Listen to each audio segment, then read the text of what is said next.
Ida Bagus Made Satya Prawira atau Tubagus Satya merupakan salah satu pasien gangguan gagal ginjal akut yang sempat dirawat di RSUP Profesor Ngurah.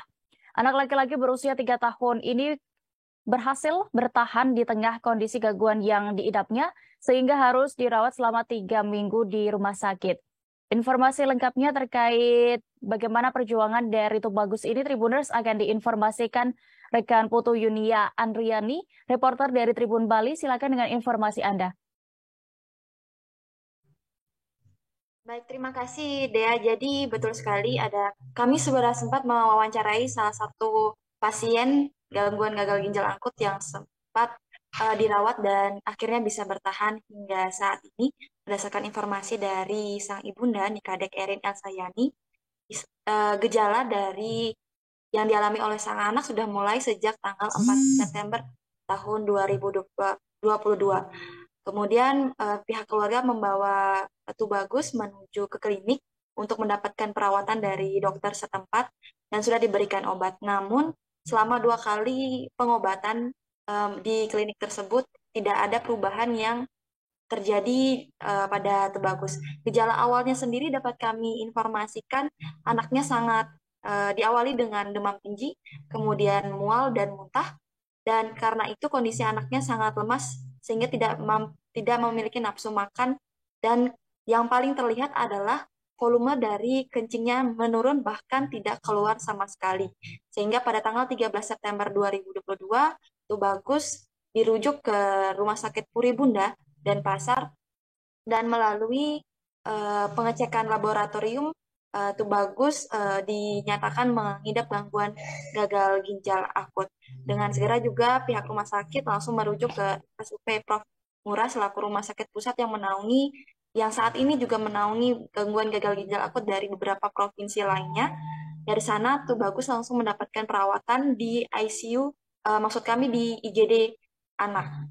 Dan selama perawatan kurang lebih 3 minggu di Rumah Sakit Prof. Murah, Tubagus sempat mendapatkan perawatan di ICU anak, di ICU karena kondisinya sangat menurun.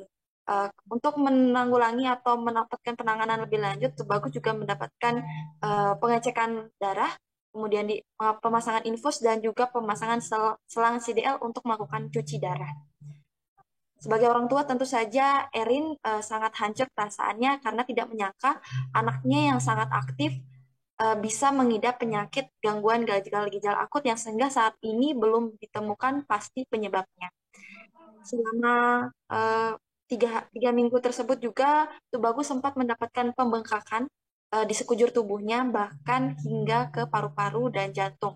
Hal itulah yang menyebabkan Tubagus terpaksa harus dirawat di ICU selama kurang lebih 2 hari. Total pelaksanaan cuci darah sendiri yang dilakukan Tubagus selama sebanyak 7 kali, yang jika ditotalkan seluruh pembiayaannya bisa melebihi dari 60 juta rupiah. Namun seluruh biayanya telah ditanggung oleh BPJS sehingga tidak sedikit pun biaya yang dikeluarkan oleh Erin sekeluarga. Erin yang sempat bertemu dengan beberapa keluarga pasien lainnya juga mengatakan mereka mengalami gejala yang sama. Hanya saja gejala yang dialami Tubagus cukup berat karena dia sampai tidak bisa mengeluarkan kencing sama sekali selama kurang lebih 3 hari. Sementara yang lain hanya dalam jangka waktu 8 atau paling lama 24 jam. Sebelumnya, Erin sendiri tidak mengetahui bahwa pada saat itu sudah ada kasus terkait dengan gangguan gagal ginjal akut. Dan ia pun baru mengetahuinya pada saat anaknya dirujuk ke Rumah Sakit Puri Bunda.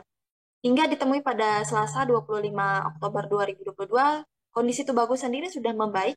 Ia sudah bisa beraktivitas seperti biasanya, namun memang masih dibatasi dan masih terbatas juga karena selama 3 minggu itu Tubagus sendiri hanya berbaring di tempat tidur, sehingga dia membutuhkan penopang saat berdiri dan jalannya sendiri kurang bagus dan masih butuh latihan. Sebagai anak yang aktif, ia juga masih dibatasi aktivitasnya di rumah karena untuk menjaga kondisi tubuh dan kondisi fisik dari Tubagus ini sendiri. pada hasil kontrol terakhir pada hari Senin 24 Oktober, Tubagus dinyatakan tidak perlu melakukan kontrol dan hanya perlu melakukan pemantauan kencing. Apabila kencingnya kembali menurun, agar segera dibawa ke rumah sakit, dan apabila tidak bisa melakukan perawatan di rumah. Dengan kejadian ini, sebagai orang tua, Erin berharap agar anaknya dan bahkan seluruh orang tua lebih waspada terhadap perkembangan sang anak. Dan apabila terjadi demam ataupun batuk seperti yang sudah disebutkan di awal, agar dapat segera melakukan pemeriksaan, karena bisa saja penyakit seperti demam dan batuk yang biasa dialami oleh Tubagus sebagai seorang balita berusia 3 tahun 8 bulan ini bisa saja menyembunyikan hal yang lebih parah di dalam tubuhnya. Demikian informasi yang dapat kami sampaikan, Dea, kembali ke Anda. Baik, Tribunnews Rekan Junior juga sudah melakukan wawancara langsung bersama Nikade Erin Elsyayani selaku dari ibu pasien. Berikut liputannya. Nggih, Swastiastu. Tiang Nikade Erin Elsyayani. Bisa dipanggil Erin, nggih. Ibu berarti salah satu orang tua dari anaknya yang sempat sakit gagal ini. Nggih, benar. Namanya siapa, Bu? Ida Bagus Made Satya Prawira. Usianya? 3 tahun 8 bulan. Bu, boleh ceritain gimana tuh gejala awalnya? Gejala awalnya dia demam tinggi, terus mual muntah, lemas, kurang beraktivitas, terus makan minum menurun, terus volume kencingnya berkurang sampai nggak kencing sih. Enggak, sampai nggak kencing. Langsung yang mana duluan itu, Bu? Apanya? Gejalanya ya? Kalau gejalanya itu demam dulu, mual muntah, terus abis itu mulai lemes. Terus dari lemes itu mulai dah makan dan minumnya tuh udah menurun. Terus yang paling ini sih kencingnya dia, volume kencingnya itu yang. Terima kasih sudah nonton. Jangan lupa like, subscribe, dan share ya.